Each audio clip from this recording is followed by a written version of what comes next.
Hey y'all, welcome back to my channel.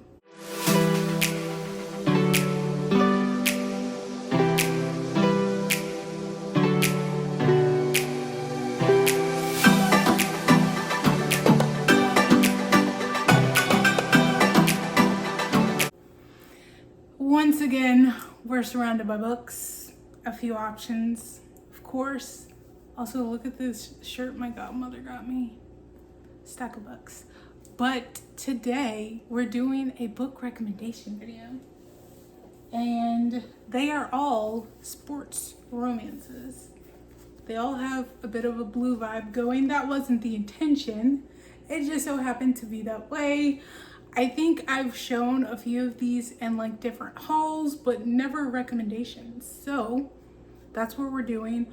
Also, I realized this after the fact, but majority of these books are hockey sports romances. That wasn't the plan. I just enjoy a good hockey romance, okay? So we have a few. But this one on the end is a Formula One romance. So there we have it, mixing it up a bit. So to start, we're going to do Pucking Around by Emily Rath. This is book one of a series. I want to say I've shown all of the books in this series on my channel before. I just recently got the last book in the series. I'm pretty sure it's the last book. I think it's like 2 book haul videos back. I have not read it yet, but based off of all the books I have read, this one is my favorite. I love it hands down. It set the bar so insanely high for all the other books in the series. Don't get me wrong, those are good too, but there was just something about this one that was really chef's kiss. So love this. My name is Rachel Price, and 2 months ago, I walked away from the perfect man. Sweet, funny, and so sexy he should be illegal. We shared one magical night, no names, no strings. I never thought I'd see him again. I was wrong. As it turns out, Mr. Perfect is the Playboy grinder for the Jacksonville Rays, the NHL's hottest new hockey team. And thanks to the 10-month fellowship I just landed, I'm his new physical therapist. Imagine my anticipation as those familiar muscled legs walk towards me, the way my pulse races as he reaches out to shake my hand. The jerk doesn't even recognize me. This is going to be the longest 10 months of my life, because now Mr. Perfect Mistake is determined to use his every seductive trick to win me back. Meanwhile, I also have to contend with his best friend and the surly team equipment manager, and as exasperatingly stubborn, superstitious goalie who's convinced I'm his good luck charm. This is my chance to prove myself, and I'm not risking it for anything. But between one unexpected night and one secret revealed, these men are ready to test all my limits. Still, I can't fall for a player, let alone 3. Or can I? When I tell you the ending of this book is so perfect. It was perfect. You have to read it to see. It's a bit of a thick gal, but it is so worth it. I know I've talked about this before, like sometimes romance books, they don't need to be that long. This one needed to be. There's a lot to uncover. And if you wanted to know more about her night with Mr. Perfect, there is, I think it's like book 0.5 that can be read before this one to kind of introduce you to the series. You don't have to read it, you can still understand things, but it talks about that night and where they left things and so forth, and then it picks up in this book. So not needed, but it adds a little something if you want to. I did. Loved it. It was worth it. It's a really quick read, but it adds a lot of information. Okay? Now, this book, there is a lot going on. Of course, you know, workplace romance, a little bit of a forbidden romance because she shouldn't be fraternizing with the players.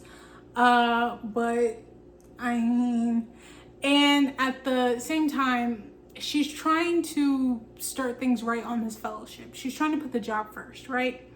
But you know, Mr. One Night Stand, Mr. One Perfect Night doesn't want to let her go. He's kind of in his mind, he's already lost her once. He's been dreaming about her, talking about her to the friends and everything. And now she's finally back in his life. but she's trying to put distance between them. He does not want that distance. Now, of course, along with this, his best friend is right there beside him. And when he first meets her, he does not know what happened that one night ago. So he starts to like Rachel as well. Again, he does not know that this is Rachel, the person his best friend has been talking about. So now at this point, we have two of them who have fallen for Rachel. Then we have our other guy. He's a bit surly. He doesn't really talk to most people. But because she is now essentially his physical therapist too, they start to build some type of bond. It is slow and steady for sure.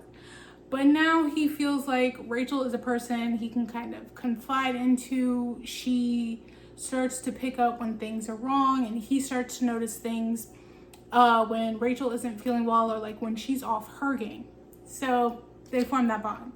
Now we have the three are interested in my girl Rachel. And so of course this is like a PR nightmare for the Jacksonville race. And that is a whole thing in itself, and it is talked about and discussed in this book. Again, why the book is so thick. It makes sense. Everything is in here. It's worth it.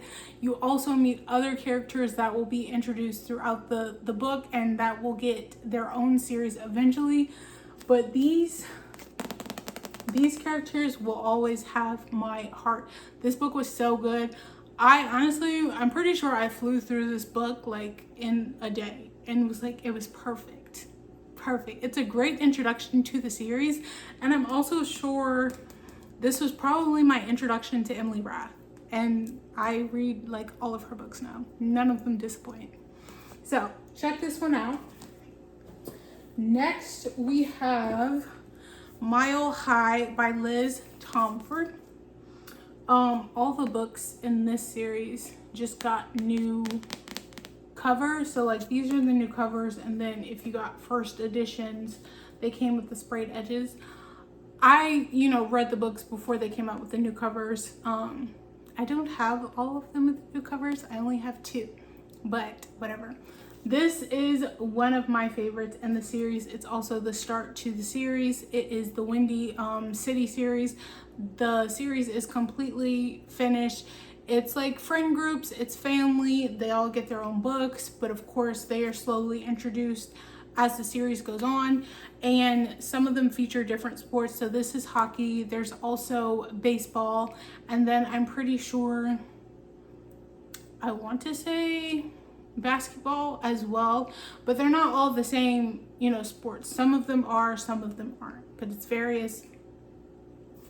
Love it, love it, love it. Another one that's kind of thick, but again, it's worth it. It makes sense. It's necessary. All the books in the series are pretty hefty, but it works. Promise.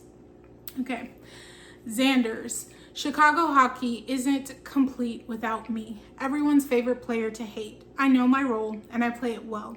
In fact, I thoroughly enjoy spending the majority of my game time in the penalty box before leaving the arena with a new girl on my arm each night. What I don't like is the new flight attendant on our team's private plane. She works for me, not the other way around. I'll be sure to remind her of that, and I can guarantee by the end of the season, she'll be begging to quit her job. But every road trip blurs the lines, and I can't quite figure out if I keep pushing that flight attendant call button in order to push her buttons, or if it's more than that. Stevie. I've been a flight attendant for years. I thought I'd seen it all.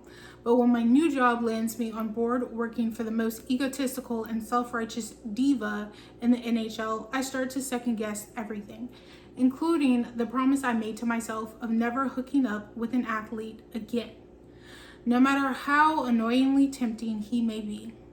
Evan Xanders is unfiltered, unapologetic, and too attractive for his own good. He loves his image, but I hate everything about it. Everything but him. Okay, so if you can tell, enemies to lovers vibes. Now, when they meet, it's not the best introduction, so they kind of already just don't get off to a good start. And like it said, Xanders is, in the image of everyone, a typical playboy. He likes to have a good time all the time. So that's how Stevie essentially sees him. And then when she has this encounter with him on the plane, it just solidifies that everything she thought about him was right. But now they have kind of this push and pull, because Xander's is like, you know, I'm gonna get her to quit because she's ruining the vibe. She's killing the vibe. And now every time we gotta take this plane, she's one of the flight attendants. I'm not rocking with it. So for Xander's, he's like, if I push her buttons oh so much, she'll just quit and it'll be fine. But as he starts to try to annoy her, that means he ends up spending more time with her. And we all know spending more time leads to other conversations that weren't originally planned, like getting to know one another, finding out you have more things in common than you thought. So that's kind of where it comes to, like after, you know, all these trips on the planes, which they travel a lot, they, you know, start to see one another more. They see different sides of each other after certain things happen. I don't want to say too much and spoil it. So now Stevie's kind of thinking maybe this Playboy vibe is just an image for, you know, the cameras, the paparazzi. Maybe there's something more behind him, but will he open up enough to let me see that? And Xander's is kind of that he puts on a front, and he knows this is what is expected of him, so he just plays right into it rather than doing something else, being true to himself. But when he gets to spend more time with Stevie, he starts to be more of his true self and not the Playboy that all the paparazzi put out there. There we have it. It was so good. It's one of my favorite books in the series. Another great start to the series, and I was happy to find this book with the new cover and the edges. So nice. But yeah, I think I only have 2 other books in the series to read. It also is an interconnected standalone series, so you get the best experience if you read them in order. Unfortunately, I have not. I've read like every other book in the series. Not intentional, it just happened that way. But yes. And Pucking Around is also an interconnected series, but again, you get the best experience if you read them in order. I did read the books in order for that series. And the same is for the other 2 books. So next we're going to do Unsteady by Peyton, Corinne.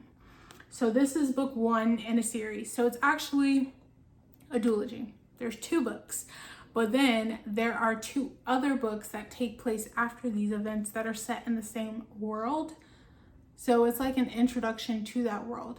But when you get to the other books, which I have read this book, the second book in this series, and then the third book in that series, which focuses on a new couple, they were introduced in this book. So you would get the best experience if you read them in order, but you technically can read them without one another because it's 2 separate series. They just take place in the same world.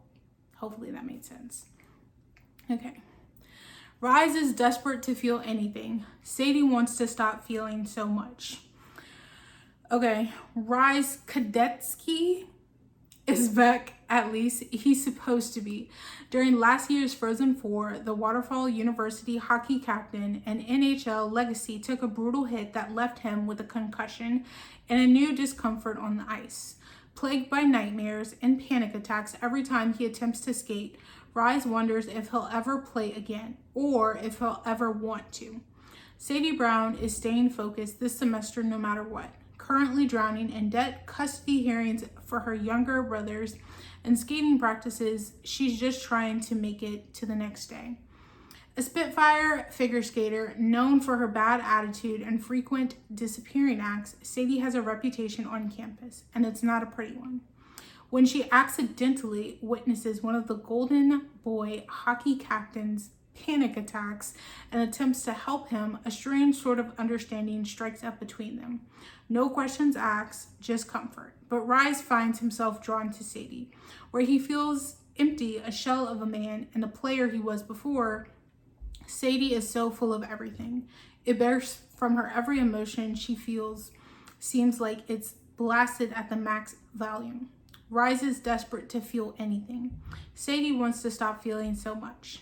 but healing doesn't mix with secrets, and they're both skating on thin ice. So this is the only book that I'm recommending where both main characters are actually sports players, because yes, figure skating is also considered a sport. So they have that connection of both, you know, loving the ice and skating on the ice.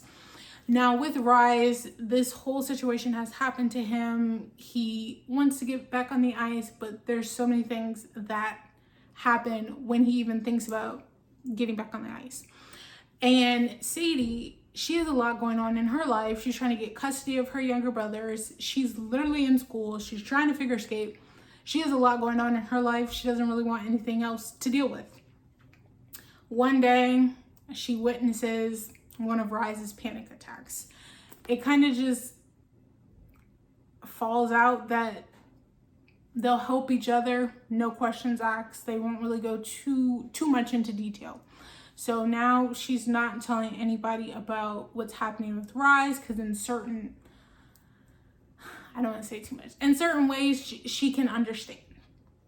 And as this goes on, Rise now has a bond with Sadie that he does not have with everyone else, because she knows about his panic attacks and his nightmares, and that's not something he broadcasts to everyone. So he trusts her on a different level. And with that trust, they start to spend more time together. Sadie starts to confide in him about certain things, not right off the bat, because, you know, at the start, Sadie just doesn't need any more baggage in her life. So she's not trying to tell people about what's going on in her life. She'd rather be focused on something else. And now her and Rise are starting to spend a lot of time together. They are becoming each other's confidant, each other's rock. Whenever something is going on, the other one knows. And as this is happening, Rise starts to think that maybe he wants something more with Sadie. But is Sadie ready to handle that with everything else going on? And is he even ready to handle that? It was so good. It's such a quick read. It's also my favorite out of this duology, and then my favorite out of the series entirely. The other couple was very cute, but there was something about Sadie and Rise. I love this one. So good. Great start to building a world, but also a great start to this duology. Nice, easy, quick read, y'all. And it's 2 books, and the second book is, I think, like similar in page length to this one. All right, moving on to the last book, Cross the Line by Simone Soltani. And this is a brother's best friend, and I love a brother's best friend romance. Okay, it's gonna get the job done every single time. Her brother's best friend sends her heart racing in this sparkling Formula One romance. Formula One driver Dev Anderson's career is on the line. After a social media disaster leaves him with an angry team and sponsors threatening to jump ship, he needs someone to help save his image. At a party in Monaco, he bumps into the woman who can fix it all. There's just one problem. She's his best friend's little sister. And okay, maybe there's another problem. He kissed her last year and hadn't been able to stop thinking about it since. Recent college grad Willow Williams needs a job. She may have a talent for seeing the bright side of any bad situation, but it's hard to stay positive when she's struggling to get hired. So when Dev offers her a temporary solution, she can't help but say yes, even if it means ignoring the crush she's had on him since childhood.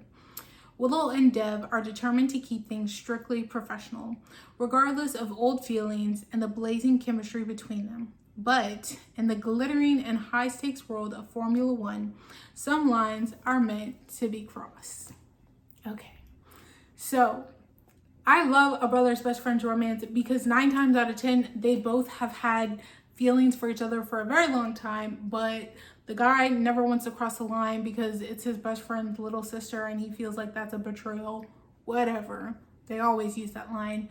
And the girl has always, had a crush on him, wanted to cross that line, but he never looked at her like that. But there was still some underlying tension. Like usually if they would go out and other guys started to approach her, like the guy would scare them off, so forth. So there were signs. There's always signs. It's usually what's happening. So that is the sense for our two characters here, Willow and Deb. They both have had these feelings for each other, but nothing really happened. They had one kiss, didn't even talk about it. It really has not been acknowledged since the kiss. So everyone just went on about their lives. Of course, she would see Deb every now and then because her brother is also in Formula One, but it wasn't to the point where they were buddy-buddy. Now they're at Monaco and kind of everyone knows what's happening with Deb when it comes to social media. The team is angry. He needs a good image, blase, blase.